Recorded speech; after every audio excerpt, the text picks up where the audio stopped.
Hi. Are you struggling with your Lenten resolutions every year?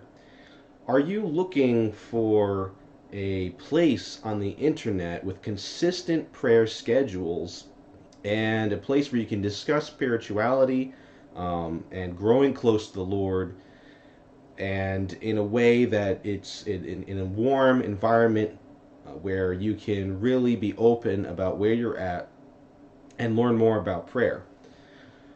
I recommend that you join this channel. It's called Thomas the Hermit, but it's also the home of lay contemplative community, a legion of prayer warriors called the Humble Holy Laity. Now, unlike third orders and other such organizations, uh, we're not as organized as these orders because all we are simple lay folk using what the church teaches us to grow closer to the Lord. But despite that, we have grown rapidly through contemplative prayer. Every morning and evening, on weekdays and weekends, we pray the Divine Office, which is free on the internet. We also contemplate the Sacred Heart. We found that the image of the Sacred Heart, as you can see right here, is a very powerful way to enter into the prayer of contemplation.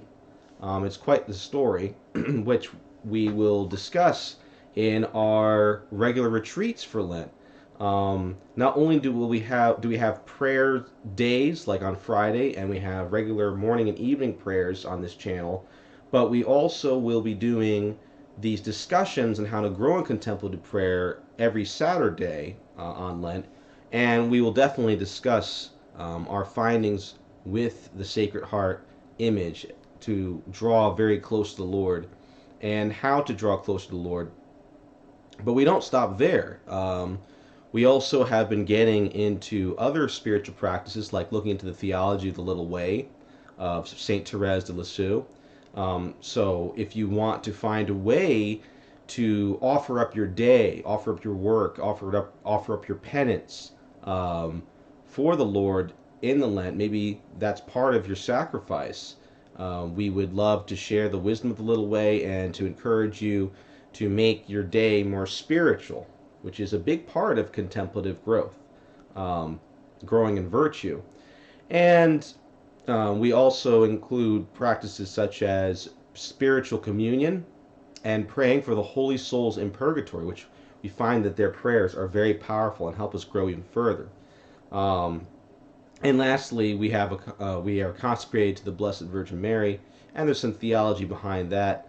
So if you are already consecrated to Mary and want to deepen that relationship, or you want to learn more about that, we've also delved into that. So this is essentially a group that's flexible and that just looks into the treasures of the mystical side of the church, of the prayer life side of the church, not just the theological side of the church and what are sacraments and the apologetics side of this church, but this is something where you can personally grow very deeply with the Lord, your relationship with the Lord.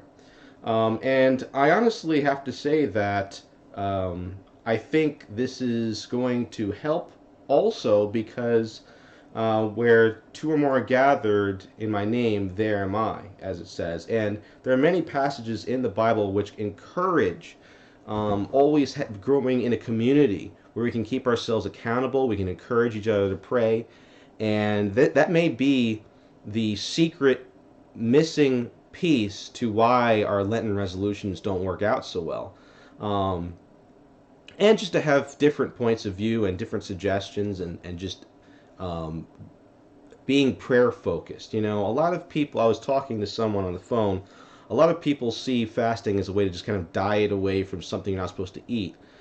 For me, I personally try to fast from things I know that get me into trouble and that I know hinder me spiritually, which is the whole point of Lent. And maybe what you need to change is your consistency in prayer. After all, the first two commandments are the first two greatest commandments that the Lord taught us were, you shall love the Lord with your whole heart, mind, and will, and strength, and of course to love your neighbor as yourself. And I think prayer really grounds us in that and really sets us off in that direction and centers us on those two core messages and principles of the Christian faith. Without that, we really don't grow that much. Without love, we really have nothing. Um, so maybe we should stop seeing fasting so much as just something you do in a rigid kind of formulaic way, and to see it more as a wing of a bird, right? You need two wings to fly, and fasting is one wing and prayer is the other, but they have to be together, right? Fasting takes us away from the world to pray better. And prayer also gives us the grace to fast better. Or it could just give us grace to be better Christians in other ways, such as how we treat our neighbors. So that is my recommendation. Welcome to the channel. And I hope to see you out in these broadcasts every day. And if not, whenever you can make it. God bless.